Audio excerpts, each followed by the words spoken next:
My name is Linda Carter, and 3 days ago, my son left me in a sagging cabin at the edge of the pine woods, like I was an old chair he didn't have room for.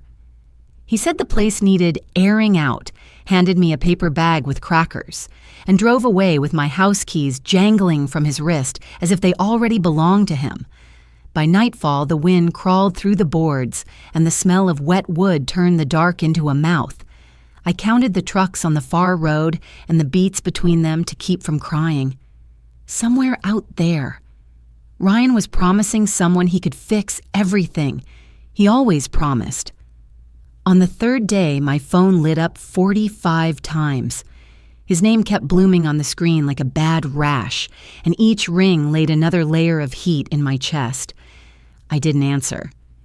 I watched a spider fold a fly into silk and wondered how long it had taken the fly to stop kicking. If you're listening for a polite lesson, you should turn the dial. I'm not here to be inspirational. I'm here because a river I didn't know I had started running under my feet, and because some doors, once shut, don't open again, no matter who's knocking. The morning after the last ring, I walked the perimeter of the old place to see what could be salvaged. A blue tarp flapped from the roof like a tired flag. The front steps leaned, but they still held. I pressed my palm to the warped door and felt the sun in the wood. A little warmth coming through despite the rot. It reminded me of the past, all things trying to hold, some succeeding. I used to be a seamstress. There's a rhythm to the foot pedal that settles the mind.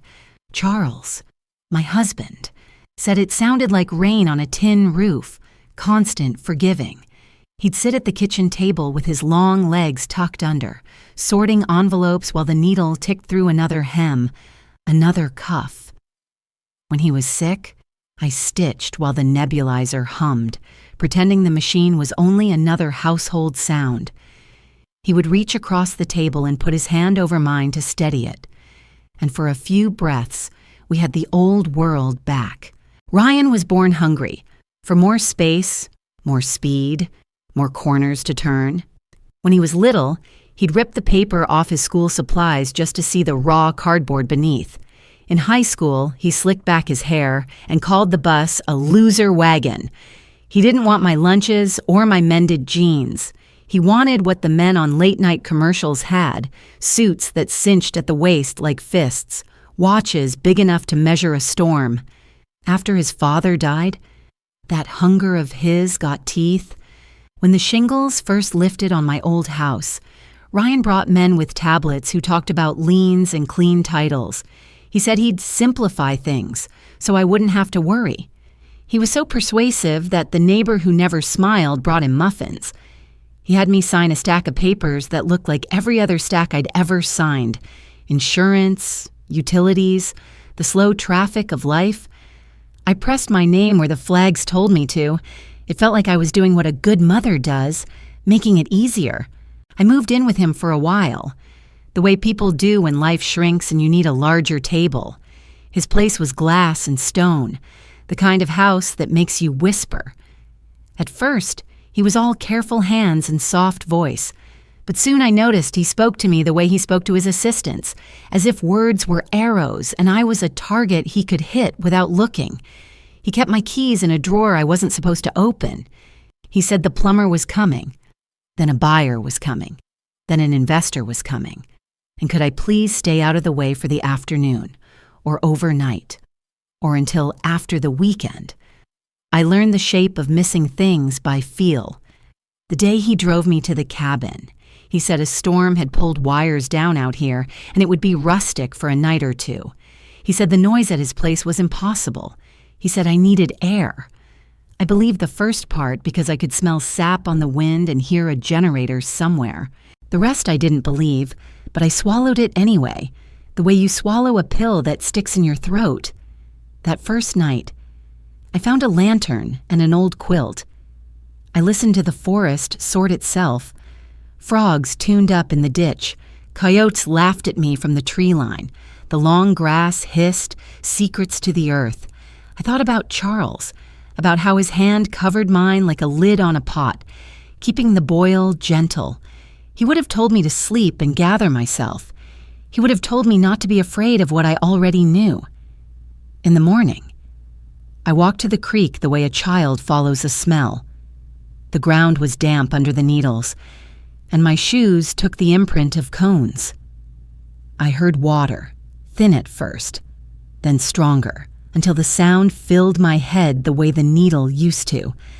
I pushed through brush, and there it was, a narrow run, clear enough to show me my face, stubborn enough to keep going where the land wanted it to stop. I knelt to drink, and the cold bit the back of my teeth. I hadn't tasted water like that since a picnic with Charles before Ryan was born. We'd laughed at the ants plundering our sandwiches and swore we'd come back every year. We didn't. Life is a series of places you mean to return to. On the second day, a man from down the road came by with eggs and a warning about trespassers. He said folks in town were talking about a new development up on the ridge. Big talk. Fast money. He squinted at me with a kindness that made me want to hide. "You doing all right out here, ma'am?" he asked. I told him I was fine. He looked past me at the cabin, at the door that didn't shut flush. He said if I needed anything. The church left the pantry unlocked after Wednesday service.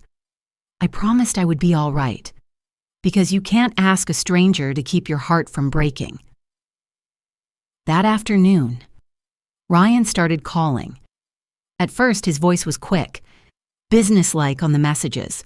"Mom, pick up." Then the messages stretched and tangled. "We need to talk. There's a timing issue." "Mom, where are you?" By the time the sun slid behind the pines, his tone had changed entirely, and I heard something I'd never heard in him before. Fear is a naked sound. The fourth day. I carried one of the kitchen chairs out to the creek and set it where the sun warmed my knees. I stitched a torn pocket from an old work shirt I found in a crate, and I let the sound of the water settle the noise in my chest. The phone rattled across the table inside like a bug in a jar. I didn't fetch it. I had learned. Finally, that rushing toward a ringing phone never made anything better. By the time I checked the messages, there were more than I had hours to hear. Ryan said words like bridge loan, personal guarantee, cash call, and default. He said the market was shifting under us, like the market was a plate and he was a man trying to keep it from wobbling. He said he'd use some of my equity, just temporarily, to shore up a project that was perfectly fine yesterday and a mess today. He said I should trust him, that he'd put me right back where I started. I looked around at the knotty walls and splintered threshold and thought, "Son, you already have." I walked the creek again and noticed how the water ran wider where the bank collapsed, how it slyly found every path downhill. The taste of it stayed with me. When I went back to the cabin, I found a folder in a drawer with the old survey maps for the parcel. Lines like lace. Numbers that meant nothing to the eye but everything to a courthouse. There was a stamped note about spring rights and a date older than my marriage. My chest tightened the way it does right before a cough. People think miracles are loud. The small ones aren't.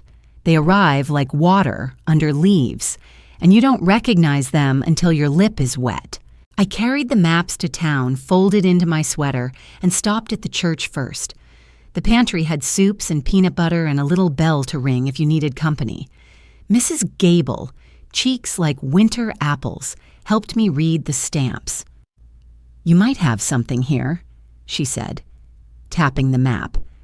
"There's rules about this kind of thing. You ought to talk to someone who knows." Her husband used to work for the county, and before I could change my mind, she had her coat on and we were walking 2 doors down to a small office with one plant in the window and a diploma that said the man behind the desk knew how to make paper behave.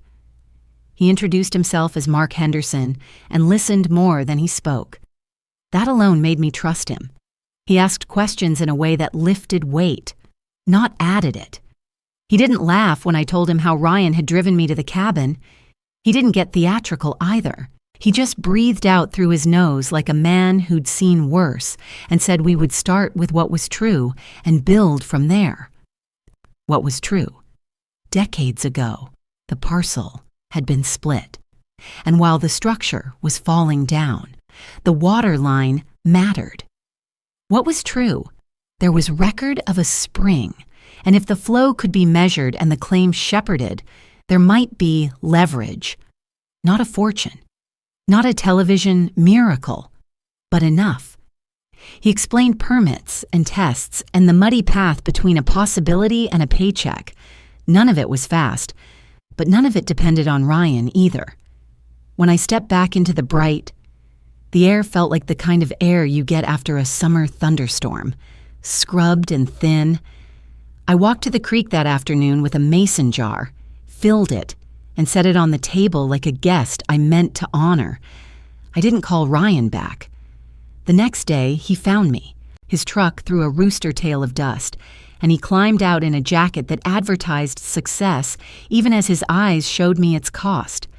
He smiled the way he does when he wants a waiter to comp dessert. "Mom," he said, stretching the word, tasting it, trying to make it sweet again. I've been worried sick. I let him in, because you don't need to prove you're not cruel. He looked around at the cabin like he might make an offer on it. "This is rustic," he said, and then the smile slipped. "Why haven't you answered?" "I heard you," I said.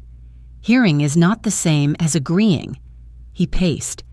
He talked about partners and delays and how the county had changed the rules on him, how banks were acting scared for no reason. He said there was a temporary hole he needed to fill, and he'd already put my name on a piece of it because he was streamlining. He used that word as if it meant mercy. He said if I would sign a couple of things, only to acknowledge what was already in motion, he could stabilize the whole situation, and I could come home with him that evening, as if home were a movable object, like a lamp. I asked him whether my name was on his rescue because he loved me or because my credit score still had shoulders. He didn't answer. He described the signature pages instead. He tried to place a pen in my hand. The pen felt like a key to a room I never wanted to stand in again. I set the pen on the table and picked up the jar. "There's water here," I said, and he laughed without any air in it. "Mom, please, I don't have time for your craft projects." He didn't know what I had learned in town, and I didn't feel the need to tell him. I felt the need to choose. There's a moment in every story where the person you were shakes hands with the person you are. It doesn't feel triumphant. It feels like slipping off a heavy coat even though it's still cold. "You left me," I said, "in a place with no heat, with mice in the drawers." He flinched. "It was temporary." "So was your childhood," I said, and the words surprised me with their sharpness. He reached for my shoulder then, as if proximity could undo truth. His hand hovered in the air, lost between taking and touching. He asked me again, softer. He said he was drowning. His voice had the salt of it. I saw him at 8 years old with a fever, reaching for the cool of my wrist. I saw him at 16 mocking my shoes.